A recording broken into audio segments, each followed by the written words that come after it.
2 Kings chapter 9. The prophet Elisha summoned a man from the company of the prophets and said to him, "Tuck your cloak into your belt, take this flask of olive oil with you, and go to Ramoth Gilead. When you get there, look for Jehu, son of Jehoshaphat, the son of Nimshi. Go to him, get him away from his companions, and take him into an inner room. Then take the flask and pour the oil on his head and declare, 'This is what the Lord says. I anoint you king over Israel.' Then open the door and run. Don't delay."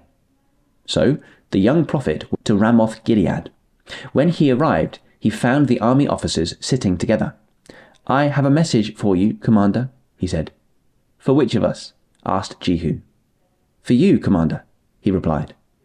Jehu got up and went into the house. Then the prophet poured the oil on Jehu's head and declared, "This is what the Lord, the God of Israel, says.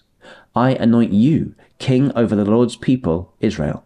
You are to destroy the house of Ahab, your master, and I will avenge the blood of my servants, the prophets, and the blood of all the Lord's servants shed by Jezebel. The whole house of Ahab will perish. I will cut off from Ahab every last male in Israel, slave or free. I will make the house of Ahab like the house of Jeroboam, son of Nebat, and like the house of Baasha, son of Ahijah. As for Jezebel, dogs will devour her on the plot of ground at Jezreel, and no one will bury her." Then he opened the door and ran. When Jehu went out to his fellow officers, one of them asked him, "Is everything all right? Why did this maniac come to you?" "You know the man and the sort of things he says," Jehu replied. "That's not true," they said. "Tell us." Jehu said, "Here is what he told me. This is what the Lord says, I anoint you king over Israel." They quickly took their cloaks and spread them under him on the bare steps. Then they blew the trumpet and shouted, "Jehu is king!"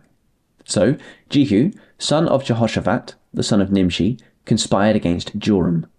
Now Joram and all Israel had been defending Ramoth Gilead against Hazael, king of Aram. But King Joram had returned to Jezreel to recover from the wounds the Arameans had inflicted on him in the battle with Hazael, king of Aram. Jehu said, "If you desire to make me king, don't let anyone slip out of the city to go and tell the news in Jezreel." Then he got into his chariot and rode to Jezreel, because Joram was resting there, and Ahaziah, king of Judah, had gone down to see him. When the lookout standing on the tower in Jezreel saw Jehu's troops approaching, he called out, "I see some troops approaching." "Get a horseman," Joram ordered. "Send him to meet them and ask, 'Do you come in peace?'" The horseman rode off to meet Jehu and said, "This is what the king says. Do you come in peace?" "What do you have to do with peace?" Jehu replied. "Fall in behind me." The lookout reported, "The messenger has reached them, but he isn't coming back." So the king sent out a second horseman.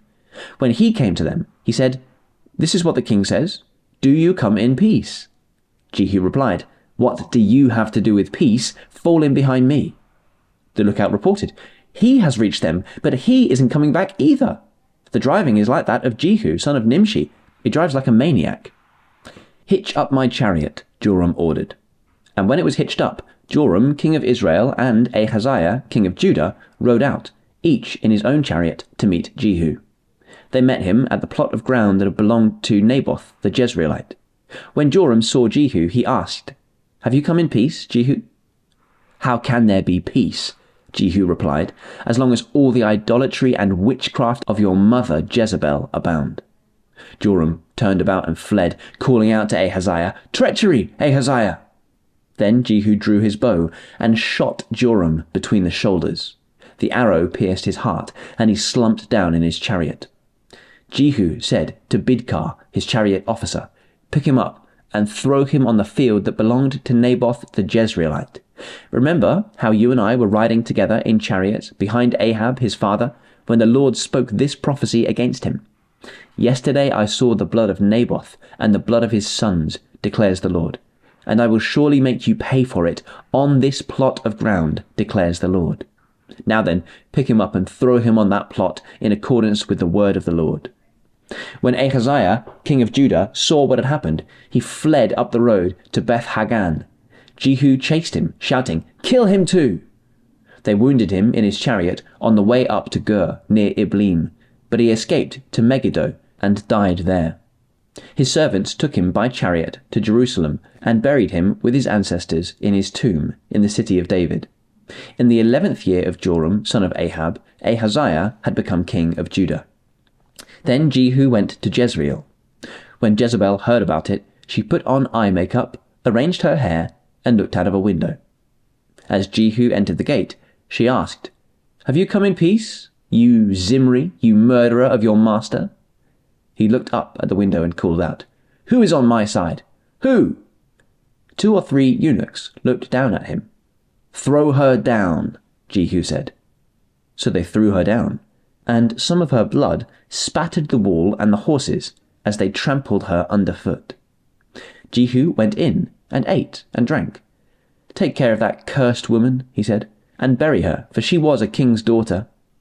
But when they went out to bury her, they found nothing except her skull, her feet, and her hands. They went back and told Jehu, who said, "This is the word of the Lord that he spoke through his servant Elijah the Tishbite. On the plot of ground at Jezreel, dogs will devour Jezebel's flesh. Jezebel's body will be like dung on the ground in the plot at Jezreel, so that no one will be able to say, 'This is Jezebel.'"